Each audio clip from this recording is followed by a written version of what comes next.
Hey, what's going on, guys? It's Darius from ArtistShortcut.com, and in this video we're going to talk about what type of artists should go independent versus signing to a record label. The first type of artist I think should go independent versus signing a record deal would be the artist that's okay putting in work outside of music.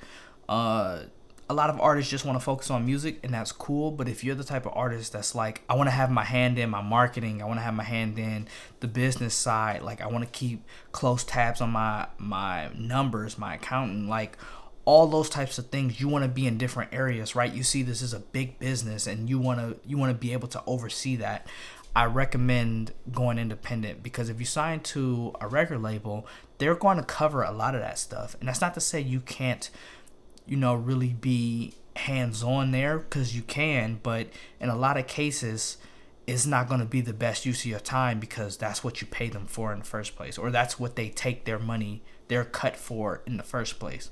But if you are independent, you can control all of that, and you can create relationships and a team that makes it profitable for you, them, and still have control without wasting too much time. The second type of artist I would recommend to go independent versus sign a deal would be the artist that's more concerned with long-term wealth than short-term wealth. When you sign a deal, you typically get money up front.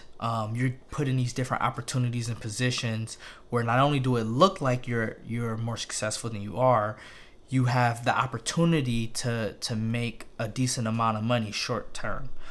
Whereas long term, right, the label's taking a big chunk of that, and you may be generating revenue, right? If somebody's like, oh, I made $1 million in a week, like that's probably revenue. That's just money that comes in.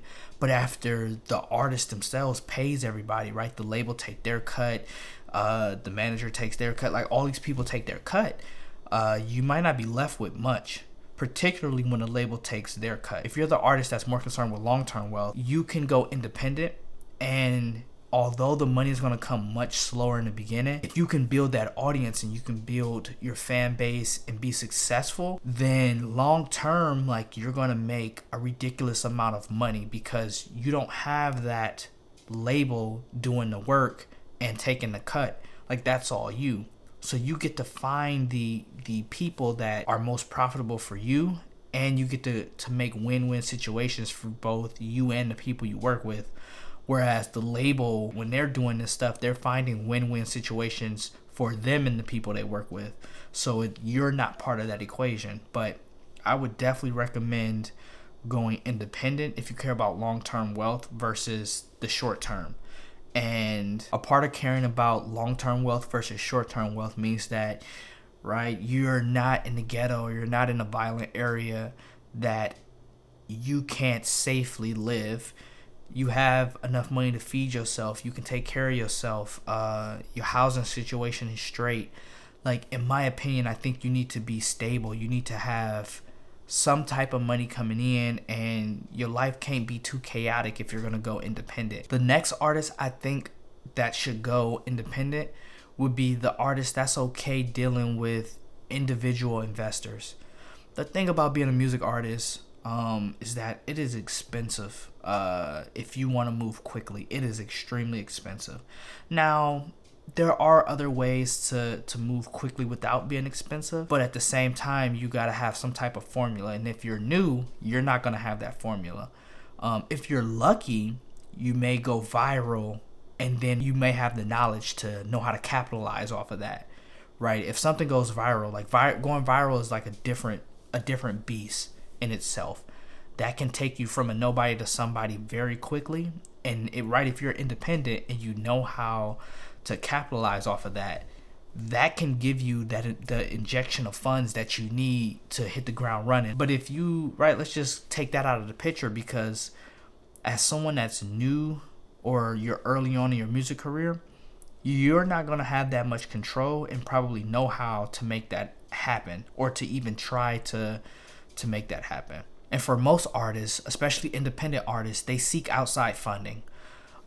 It's not uncommon for an independent artist to have multiple investors who's they've given six figures. They are kind of like your record labels, but they're not. They're just, so although people say, right, like I'm independent, in a lot of cases, they're not independent in the sense that like they did everything themselves or they funded everything completely. And the last artist I'm going to add to this video that I recommend go independent versus signing a deal is the artist that's okay spending their own money. In our culture, you know, being a rapper, or I'm gonna just say music artist in general, that's like the Hail Mary in football. That's like the dream that's gonna get you the money, that's gonna get you out of the situation you're in, that's gonna make your life better in some way. If you're that type of artist that like, right, that is your dream, and it's like the thing that's gonna take you from where you are right now, that's like the level up in your life, signing a deal might be the thing you need right now, because that would kind of give you a little bit of the satisfaction and fulfillment to keep pushing.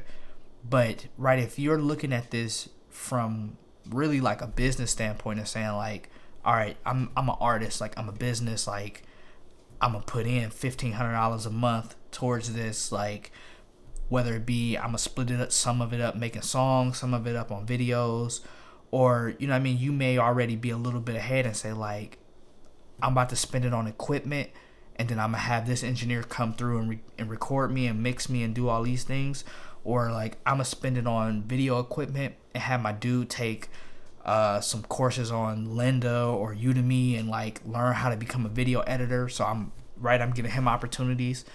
Like whatever, you know what I mean, you decide to do with that, you have to be okay spending your own money.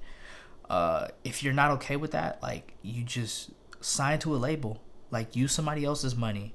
Like, yes, you have to pay that back, but at the same time, it's like, it's their money up front. It's not coming out of your pocket.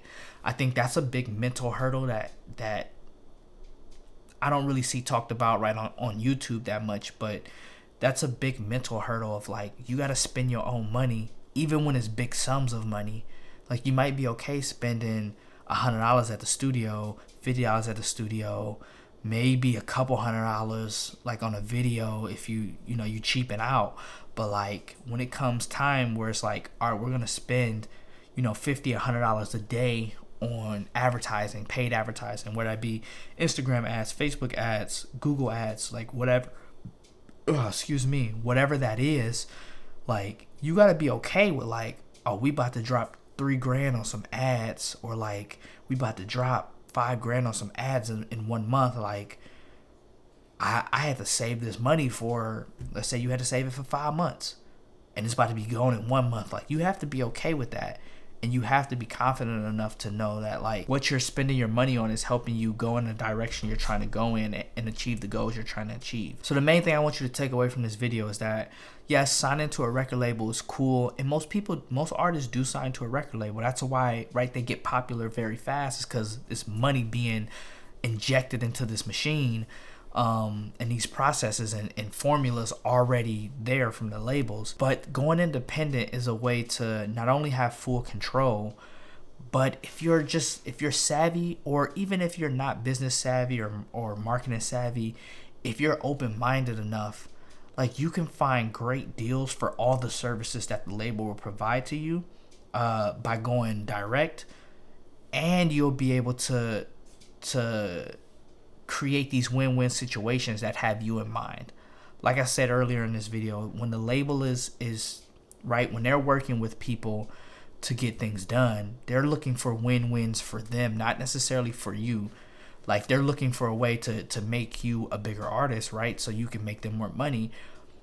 But some decisions that you should make as an artist won't always give you the most money, but it could give you the most long-term wealth, which a label isn't necessarily concerned with your long-term wealth. They're concerned with, your cash flow and like how much you're bringing in now and how much they can make from you now.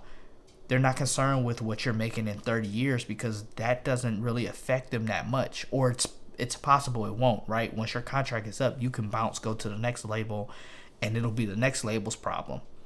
So that's all I have for this video, guys. And until next time,